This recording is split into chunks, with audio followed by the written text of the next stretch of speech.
You're here at the peak of the world's, not just India's, the world's biggest and most inclusive festival, a festival of democracy. The greatest edification of the power of the vote anywhere in the world. And many people have a perspective on India's democracy under Prime Minister Modi's watch.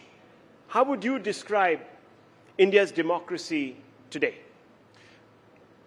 India has a democracy, a liberal democracy, a robust liberal democracy on the Western model.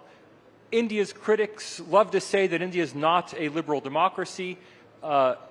Internally, many people in India resent when you say it's on the Western model. But the fact is, India's democratic institutions are modeled after institutions in North America, Western Europe, and Australasia, and India's institutions would not be out of place in any of those regions of the world. India is, in effect, the world's only relatively poor, post-colonial, highly traditional country that nonetheless has cracked the code about how to run a liberal democracy. Very interesting. I want to ask you if you think, and you're obviously someone who hails from the United States, which is often called the mother of democracy, though I thought India was the mother of democracy. As I said, well, anyhow. But how do you assess India's democracy? Is it free? Is it fair? Is it inclusive? We've just had a massive debate break out over the CAA law. Many people think that it's sort of prejudiced against a particular community, and therefore India's democracy is no longer inclusive, and it's certainly not headed that way. How do you respond to that? The Citizenship Amendment Act is good policy, but bad politics. It's good policy, and it's only possible in India because India is an inclusive society, an inclusive democracy. If you look at the places, the countries that British India spawned, look at the Maldives, an exclusively Muslim society. Look at Pakistan, an exclusively Muslim society.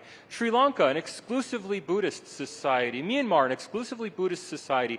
Out of all the places governed by the British in South Asia, only India emerged as an inclusive society.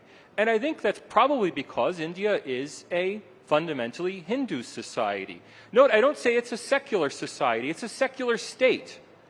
But India's Hindu society was able to support a secular state in a way that those Muslim and Buddhist societies were not able. All of those countries started out as secular states, but all of them have become thoroughly exclusive and thoroughly religious in their state institutions. Now, the Citizenship Amendment Act is there because people from all around the region, not only the three countries in the Act, Afghanistan, Pakistan, and Bangladesh, people from all around the region want to seek refuge in India because of India's traditions of liberty that are not present in their own countries.